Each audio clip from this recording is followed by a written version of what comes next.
आ, आप सब लोगों को जानकारी, एक सेकंड, आप सब लोगों को जानकारी में है कि 7 और 8 की दरमियान रात्रि जो है इंदौर बिलासपुर ट्रेन के अंदर से एक अर्चना तिवारी नाम की युवती जो B3 एसी कोच में थी, वहाँ से वो लापता हो गई।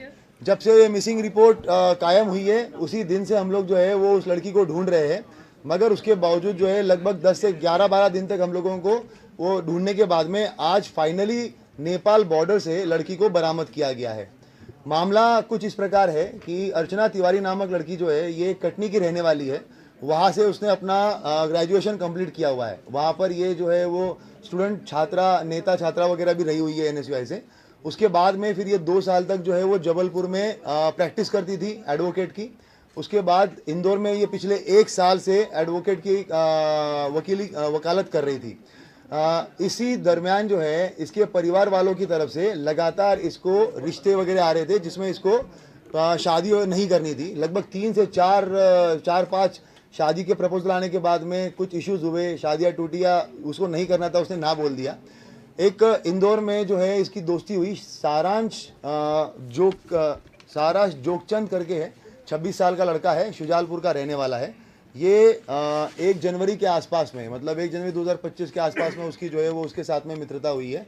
और ट्रेन में ही, इसी सेम ट्रेन में जो है ये उस दिन जा रहे थे और आमने सामने जो है इनका रिजर्वेशन था, तो आमने सामने बैठे हुए थे। ये वकील थी, किसी चीज़ के बारे में बात कर रही थी।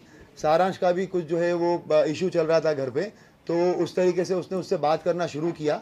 उसके बाद में बातें जो है वो और भी जो इसके लीगल इश्यूज थे, इसने अपना ड्रोन कंपनी का एक कुछ प्राइवेट लिमिटेड कंपनी बनाने के लिए ये प्रयास कर रहा था इंदौर में, तो उसके लीगल डॉक्यूमेंट को लेकर इन आपस में बातचीत होना शुरू हो गई और उसके बाद में फिर इनकी लगातार बातें शुरू हो गई। जब ये घटना दिनांक जो 7 तारीख है, उसके पहले इसके माता पिता ने और इसके बड़े ताऊ ने जो है वो एक तहसीलदार पटवारी के साथ में इसका रिश्ता फिक्स कर लिया था। उस टाइम पे परिवार के साथ में इसकी लंबी कहासुनी हुई है। उन्होंने कहा कि अब तुम अपनी पढ़ाई वढ़ाई सब छोड़ दो और तत्काल वापस आ जाओ, तुम शादी करके जो है वो तुम्हें जाना ही है। अब की बार जो है वो तुम मना नहीं करोगी और तुम्हारा जो पढ़ाई लिखाई, वो कौटिल्य एकेडमी में इंदौर में पढ़ाई लिखाई कर रही थी लड़की जो है वो, और साथ में वकालत कर रही थी, तो करियर ख़त्म करके अब तुम्हें सिर्फ जो है वो शादी करनी है। ये इस तरीके की बातें जब घर में चल रही थी तो उसका काफ़ी बहसबाजी हुई है। लड़की का जो है वो पढ़ने का मूड था और साथ साथ में अभी ये वकालत और सिविल जज की तैयारी करने का मूड था। तो इसने अपने इस दोस्त को, जो सारांश इसका दोस्त था, तो इससे बात करी। 6 तारीख को ये हरदा में एक केस के सिलसिले में गई थी, हरदा के आसपास में। वहीं पे ढाबे पे बैठ के एक तेजिंदर करके है, तेजिंदर सिंह और सारांश और लड़की, इन तीनों की बैठ के बात हुई। वहाँ पे इन लोगों ने प्लान किया कि किस तरीके से जो है अगर हम लोग मतलब बेसिकली ये छोड़ के भाग जाना है। तब ये भी बात हुई थी कि भाग जाना है तो अभी भाग जाते हैं, तो इतना सब कुछ करने की ज़रूरत क्या है। मगर उस टाइम पे ये बात हुआ कि ऐसा नहीं, अगर ऐसे करेंगे तो वो पता चल जाएगा। ये जो इंदौर बिलासपुर ट्रेन जा रही है वहाँ पे हम बैठेंगे, चलती ट्रेन में से अगर चले जाएंगे तो बहुत सारी हो सकता है कि मिसिंग पर्सन रिपोर्ट कायम होगा। मिसिंग, क्योंकि वो खुद भी एडवोकेट थी, वो ये जानती थी कि भाई GRP में मामला कायम होगा और वहाँ पर बहुत ज़्यादा ये मिसिंग पर्सन वगैरह जो है वो ऐसे होते रहते हैं, तो हो सकता है कि वो मामला जो है वो ऐसे ही निकल जाए और उसके बाद में हम लोग जो है वो अपनी अलग आइडेंटिटी से अपनी अगली लाइफ स्टार्ट कर, मतलब मैं अपनी अगली लाइफ स्टार्ट कर लूँगी। इस तरीके से इन लोगों ने प्लान बनाया। तेजिंदर जो है ये एक गाड़ी चलाने वाला ड्राइवर था। ये इसके संपर्क में जो है वो पिछले लगभग 3-4 महीने से आया हुआ था। तेजिंदर जो है वो सारांश के थ्रू इसके संपर्क में आया था। ये कहीं पे भी जाना जाती थी, माहेश्वर या बाकी जब जगहों पे, तो ये तेजिंदर के साथ में ही जाती थी, तो तब से इसको जानती थी। ये इटारसी रेलवे स्टेशन के पास में रहता था, तो इनकी बात हुई कि कहाँ पर CCTV कैमरे नहीं है।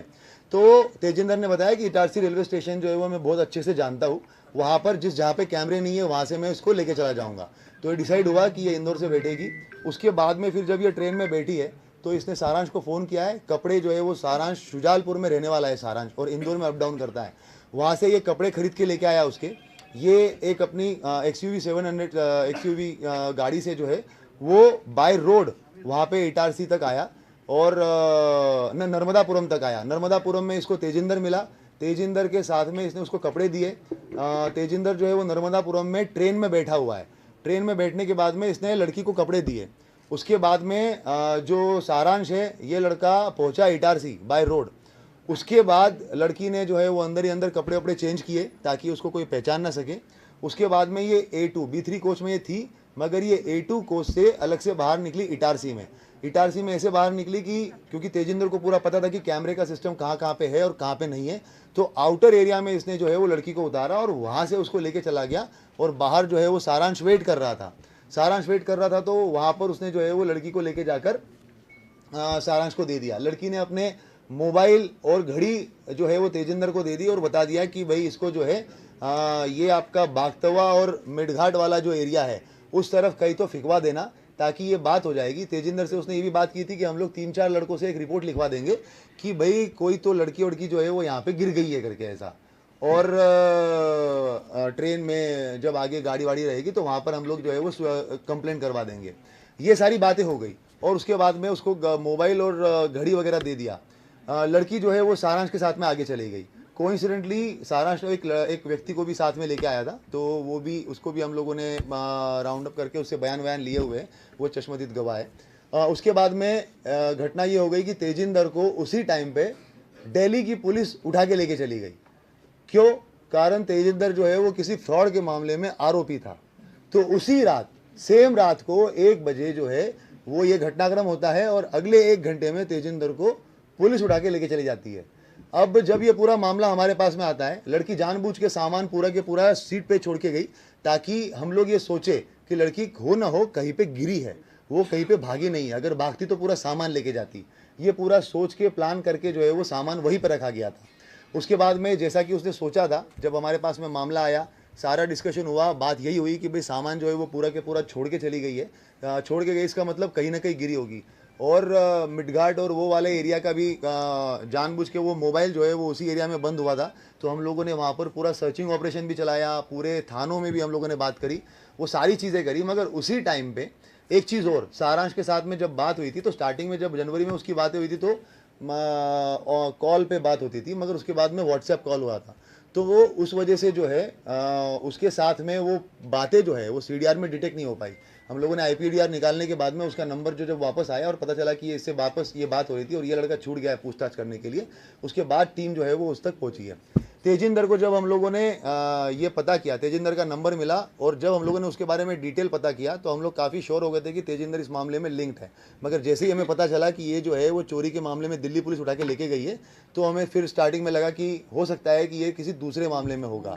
पर जब सारांश को उठाया गया और सारांश से जब पूछताछ हुई तो उसने बताया कि तेजिंदर, लड़की और इसने सबने मिलकर ये प्लान किया था। लड़की सारांश के साथ गई, शुजालपुर में गई है, वो गाड़ी की गाड़ी में ही रही, कहीं पे बाहर उतरी नहीं। इन लोगों ने इसका चीज़ का ध्यान रखा कि कहीं पे भी टोल नाका नहीं आना चाहिए, क्योंकि पुलिस जो है वो टोल नाके पे भी CCTV कैमरे देखती है और अगर गाड़ी के थ्रू RFID से अगर पैसा कट जाता है तो उससे भी जो है वो डिटेक्ट हो सकता है। तो इन्होंने टोल नाका अवॉइड किया और ऐसे ऐसे रास्ते से गए जहाँ से टोल नाका नहीं हो। शुजालपुर गए, शुजालपुर के बाद में फिर ये ऑर्बिट मॉल के आसपास से कहीं से इन्होंने एक दूसरा मोबाइल खरीदा। और लड़की, जब तक मीडिया में इस चीज़ का काफ़ी हाइप हो गया था, तो जितना इनको एक्सपेक्टेशन था कि मामला एकदम सिंपल तरीके से निपट जाएगा, तो वो लगने लग गया कि अब तो ये नहीं होगा, तो इसको मध्य प्रदेश छोड़ के कहीं तो जाना पड़ेगा जहाँ पे अलग भाषा के लोग हैं। तो इन्होंने हैदराबाद चूज़ किया। उसके बाद ये बुरहानपुर गए, बुरहानपुर से इन लोगों ने जो है वो हैदराबाद की बस पकड़ी। हैदराबाद में जाने के बाद में ये 2 दिन 1 रात जो है वो हैदराबाद में रहे। फिर जब मामला और ज़्यादा हाइप पकड़ने लग गया तो जो सारांश है, ये ड्रोन का जो एक नया स्टार्टअप इसने डाला हुआ है और इसका जो क्लाइंट बेस है वो नेपाल में भी कुछ है। तो इन लोगों की पहले वो बात हो चुकी थी, तो इनकी बात हुई कि अब इसको जो है वो भारत छोड़ के ही हम लोग जो नेपाल की तरफ चले जाएंगे। उसके बाद फिर इन्होंने बस पकड़ी, बस पकड़ के जोधपुर से दिल्ली, दिल्ली से उसके बाद में जो है ये कुछ दिन वो काठमांडू चली गई, लड़की काठमांडू चली गई, लड़का जो है वो वापस आ गया। और लड़के ने ये भी किया कि जो इसका मोबाइल था उसको जब मेन टाइम था उस टाइम पे उसने एरोप्लेन मोड पे करके पूरा के पूरा बंद कर लिया। बाकी टाइम में मोबाइल जो है वो अपना वहीं पे रखकर और दूसरी सिम इशू करवा के पिता के नाम पे उस मोबाइल को उसने पूरा टाइम चलाया, क्योंकि जब सारांश का नाम अगर आए तो मोबाइल जो है वो इंदौर में ही दिखे और उसके ऊपर कोई शक ना जाए। और पिता की अलग से, क्योंकि नई सिम थी, वो तो कुछ कहीं पे कुछ कनेक्शन था ही नहीं उस चीज़ का, तो वो सिम जो है वो उसने अपनी अलग से इस्तेमाल करी। काठमांडू छोड़ के ये वापस आ गया। उसके बाद में 3-4 दिन तक रहा, जब पुलिस ने इसको राउंड अप किया हम लोगों ने सारांश को, और उसके बाद में जब चीज़ें निकल के आई तो उसके थ्रू नया नंबर जो था उसका, उससे बात कर और उसको वहाँ से बॉर्डर तक बुलवाया गया और बॉर्डर पे लखीमपुर खीरी पुलिस की मदद से हम लोगों ने जो है वो लड़की को बरामद किया। बरामद करके जो है वहाँ से दिल्ली और दिल्ली से अभी सुबह सुबह फ्लाइट से यहाँ पे लेके आए हैं। अगर के पूछते हैं, हाँ आपको पहले इनका क्वेश्चन का जवाब दे देता हूँ। फिल्म देख के वैसा कुछ नहीं है। लड़की एडवोकेट है, पहले भी छात्र नेता रह चुकी है, सिविल जज की तैयारी कर रही है, काफ़ी कुछ चीज़ें उसको पता है, जीआरपी का काम करने का तरीका, डीएफ का काम करने का तरीका, मिसिंग पर्सन का कितना इंपॉर्टेंस होता है, क्राइम का कितना इंपॉर्टेंस होता है, 363 का कितना इंपॉर्टेंस होता है, ये सारी चीज़ें उसको पता है। तो जो प्लान बना है वो तीनों लोगों ने मिलकर आपस में बना के और उसके बाद में फिर एग्जीक्यूट किया। एक एक करके मैं सभी, हाँ ये तेजिंदर का सवाल पहले जो है मैं इसका जवाब दे देता हूँ। तेजिंदर जो है ये सारांश जब इंदौर में रहता था लगभग 2021-22 के बीच में, तो आमने सामने रहते थे। उस टाइम पे इन लोगों का कुछ पैसों का लेन देन हुआ था। तेजिंदर ने काफ़ी लोगों से उधारियाँ लेके रखी थी, तो उसमें सारांश से लगभग 2 से 2.5 लाख रुपए लिए हुए थे। तो वो जो पैसों का लेन देन था वो उनका चल रहा था, 2.5 लाख रुपए वो दे नहीं रहा था। तो उसी चीज़ के लिए फिर ये काफ़ी बात होने लग गई, तो ये उसका ड्राइवर बन गया और उसके बाद में फिर उस चीज़ का कि भाई तुम्हारा जो पैसा दिया हुआ उसी में से कुछ निकाल लो। इस तरीके से वो तेजिंदर जो है वो इन्वॉल्व हुआ उसमें। राम तोमर वाली बात मैं पहले कंप्लीट कर लेता हूँ। राम तोमर जो है गुमशुदगी वाले मामले में कहीं से कहीं तक इन्वॉल्व नहीं है, मगर राम तोमर की जो पहचान है वो लगभग ग्वालियर जबलपुर में जब लड़की प्रैक्टिस करती थी उस टाइम पे किसी के थ्रू ही है। लड़की से हमने बातचीत करी है, आप भी अलग से अभी बाद में भी उससे जब भी बातचीत होगी तो जानकारी में आएगा। लड़की का कहना है कि राम तोमर को आज तक उसने चेहरा भी नहीं देखा उसका, मगर राम तोमर उसको लगातार फ़ोन करता था और उसने बीच में 3 से 4 बार उसके टिकट्स बना दिए थे, जो एक भी टिकट में वो वापस गई नहीं है। उसका ये कहना था कि तू ग्वालियर आ जा और ग्वालियर में जो है वो प्रैक्टिस कर। वो थोड़ा परेशान थी उससे कि वो बार बार फ़ोन क्यों करता है करके। जब वो ऑफिशियल काम है तब तक तो ठीक है, पर बार बार फ़ोन क्यों करता है। मगर जो गुमशुदगी वाला पार्ट है उससे राम तोमर का कुछ भी लेना देना नहीं है। कोई क्वेश्चन, हाँ लड़की डिनाई करती है, लड़की बताती है कि वो मेरा दोस्त था, बाकी तो और वो अच्छे से इस सवाल का जवाब दे पाएगी। लड़की के पास में हाँ कुछ पैसा वगैरह, तो लड़की क्योंकि कमाती थी, खुद ही उसके केस वेस चलते थे। उसका जो है वो हरदा में भी एक अलग से केस पे काम कर रही थी, खंडवा में भी किसी केस पे काम कर रही थी। तो लड़की खुद भी कमाती थी। उसने अपने माँ का ऑपरेशन जो किया था, तो ऑपरेशन में भी उसने खुद ने पैसे जो है वो खर्च किए हैं। तो पैसा उसके पास में था और कुछ पैसा जो है वो सारा ने भी उसने पेरेंट्स को हाँ पेरेंट्स को जो है ये लगातार इनमें जो अगस्त के महीने में जब वो पटवारी का उसके पास में रिश्ता आया था और उसने ना बोला था, तो उस टाइम पे काफ़ी झगड़ा भी हुआ है। मतलब लगातार फ़ोन पे बात भी हुई है, माँ का भी झगड़ा हुआ है। माँ ने भी कहा है कि इसके अंदर जो है वो तुम्हें इस बार शादी करनी पड़ेगी वगैरह वगैरह। जिस तरीके से हर एक फैमिली में होता है कि भाई तुम्हें शादी करनी पड़ेगी, लड़के का कहना है कि नहीं मैं तो अपना लाइफ स्कोर करिए उसका। डेफिनेटली वो अगर ये सब चीज़ें इतनी हो रही है और उसके बाद ही 6 तारीख को हुआ है।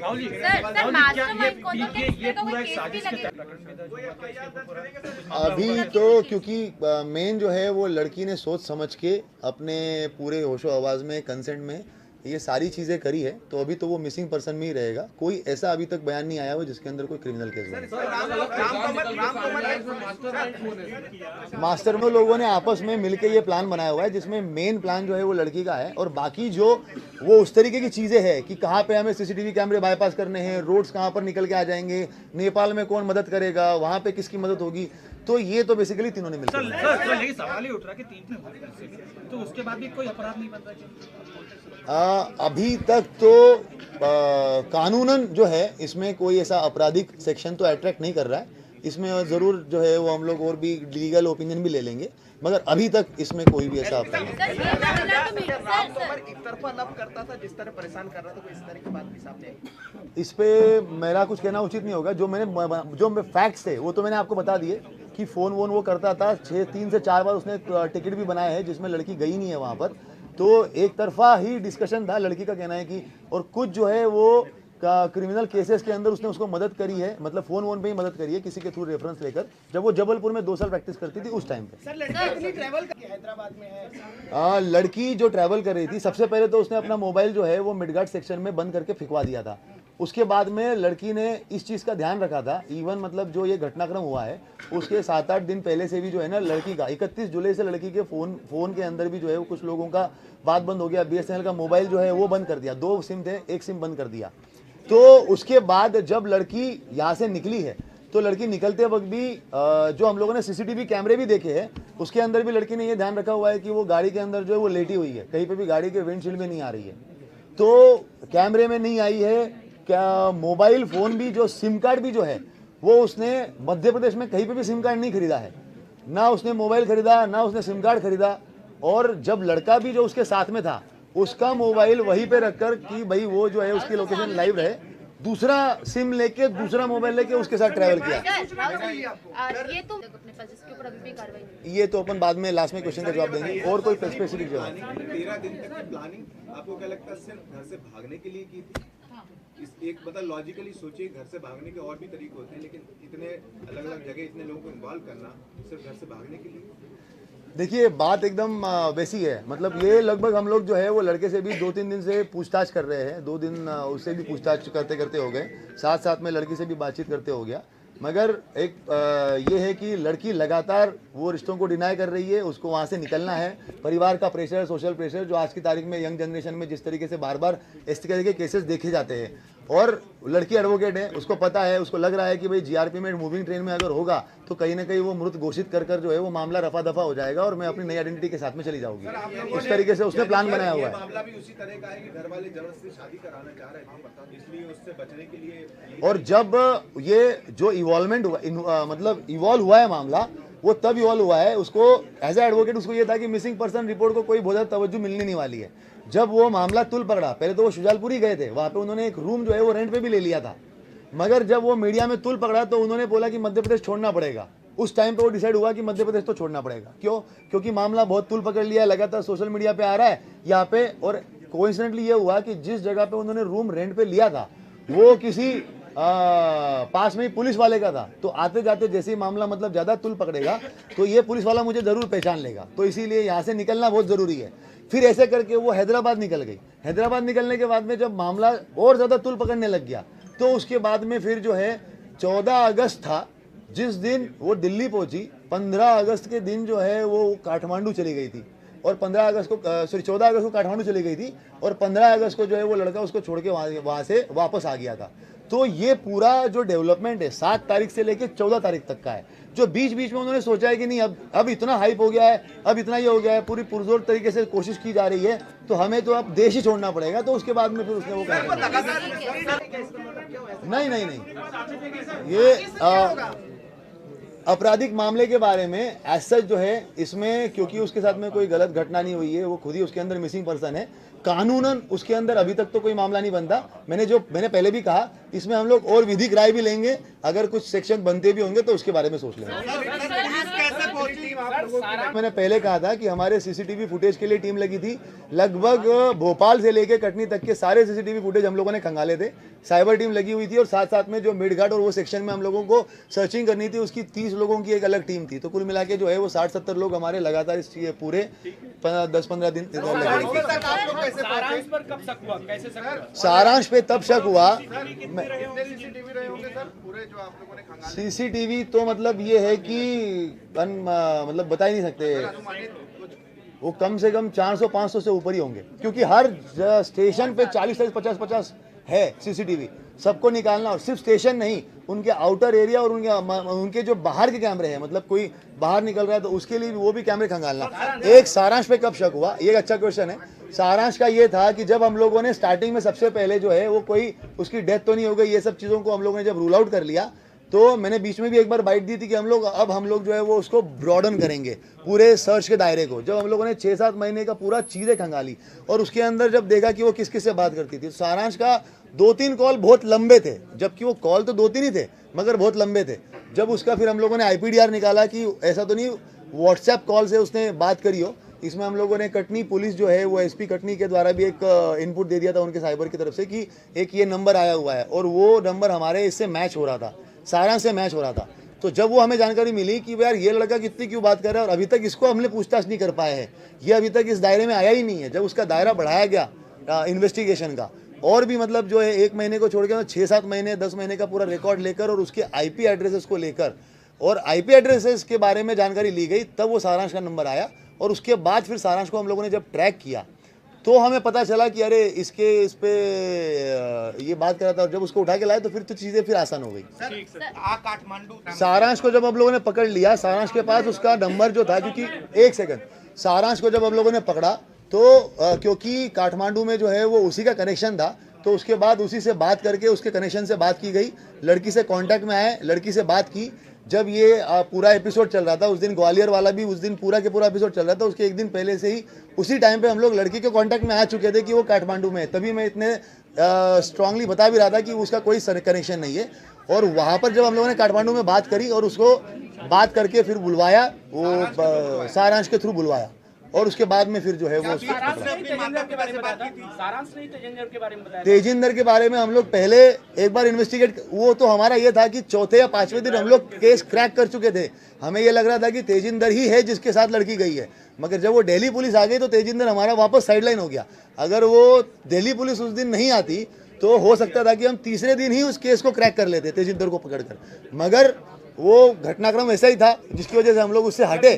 पर फिर सारांश के थ्रू वापस तेजिंदर तक जब पहुंचे तो हमारी एक टीम दिल्ली गई, दिल्ली में उसको तिहाड़ जेल के अंदर उसका जो है वो हम लोगों ने वापस अंदर जाके उससे पूछताछ करी और फिर वापस जो दिल्ली पुलिस से बात करके 4 दिन का उन्होंने रिमांड लिया था, तो उस रिमांड में भी हम लोग वहाँ पर गए और बाकायदा उससे पूछताछ करी और जब वो फैक्ट्स मिलान किए तो चीज़ें फिर हमें काफ़ी आसान हो गई। इंदौर में जो सीसीटीवी आया था, इंदौर में सीसीटीवी आया था जिसमें वो एक बार देखना पड़ेगा, एक बार देखना पड़ेगा। परिजनों से बीच में अर्चना ने, जब आप लोगों ने ट्रेस किया, जो कल बातचीत चलेगी, बातचीत की थी या परिजनों को पहले से कुछ अंदाजा? जब हम लोगों ने सारांश को पकड़ लिया था और उसके बाद उस लड़की से बात करके उसको बात करके हम लोग जो है वो बुला रहे थे, तो जब उसने मान लिया कि अब मैं आ जाऊंगी और उसने काठमांडू से धनगढ़ी करके एक जगह है वहाँ तक की फ़्लाइट ले ली, तो उस दौरान में जब वो उसने अपने भाई से बात कर ली थी कि जब मैं आ ही रही हूँ तो अब मैं अपने परिवार वालों को भी बता देती हूँ।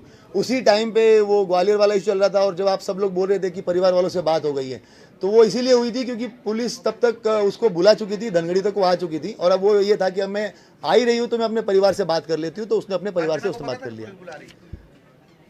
हम ही ने उसको बुलाया था। जब मैं वही तो बता रहा हूँ तुमको कि काठमांडू में जब थी तो सारांश के थ्रू बात हुई है, हमारा आईओ जो है वो उससे कांटेक्ट में आया और उसको बात करवाई है। वो एक सपना नाम का एक अलग कोई इसका आधार कार्ड रखी हुई थी, मगर जब वो काठमांडू और वो बॉर्डर क्रॉस किया है उसने तो बाय रोड क्रॉस किया है। उसके अंदर ये है कि जब सारांश, एक सेकंड, सारांश उसके साथ में था तो सारांश का आईडी दिखाकर ही पूरी की पूरी गाड़ी पास हो गई, उसको आधार कार्ड दिखाने की जरूरत नहीं पड़ी। जब उसको वापस बुलाना था, एक सेकंड, जब उसको वापस बुलाना था तो हम लोगों ने वहाँ पर वो एम्बेसी में गई, वहाँ पर भी हम लोगों ने बात करी एम्बेसी के जो लोग थे वहाँ पर, और उसके बाद हम लोगों ने यहाँ से उसका वोटर आईडी जो है वो रिकवर करवाया उससे बात करके कि उसके हॉस्टल में अलमारी में रखा हुआ है। वोटर आईडी निकाल कर उसका पीडीएफ बना के एम्बेसी में भेजा वहाँ पे और वहाँ से उसका टिकट बनवाकर और फिर धनगढ़ी भेजकर और उसको वापस बुलाया। सारांश ने माना है कि वो अर्चना को जो है युवती उसको प्यार करता था, लव या दोस्ती थी। ये सब जो है वो आप अर्चना से ही क्लियर कर लीजिए, लव प्यार वाला। बाकी अभी तो जो हमारे पास बयान है वो फ्रेंड, अपना नाम आधार कार्ड था, हमारा खाता उसका एक्चुअली घर का एक नाम और सपना भी है, तो उसने उसी नाम को अडॉप्ट कर लिया कि भाई मेरा नाम जो है वो सपना भी है करके ऐसे। नहीं, आधार कार्ड तो उसका जो है वो इसी नाम से अर्चना तिवारी का। घर का जो ऐसा होता है ना, हर आदमी का घर के भी एक नाम होता है, निकनेम टाइप का, निकनेम नहीं पर दूसरा नाम, तो उसका घर का एक नाम सपना भी है। तो उसने अपने आप को सपना नाम से ही जो है वो उसने अपने आप को सपना नाम से ही आगे बढ़ा दिया। Thank you very much. अभी जो है वो प्रेस कॉन्फ्रेंस बाद में उसके बयान वगैरह होने हैं, कंप्लीट कर मोस्ट प्रोबेबली 2-3 बजे तक हम लोग उसको परिवारजनों को सुपुर्द कर देंगे उसको। अभी क्या भोपाल में अर्चना है? हाँ, भोपाल में ही है। हाँ,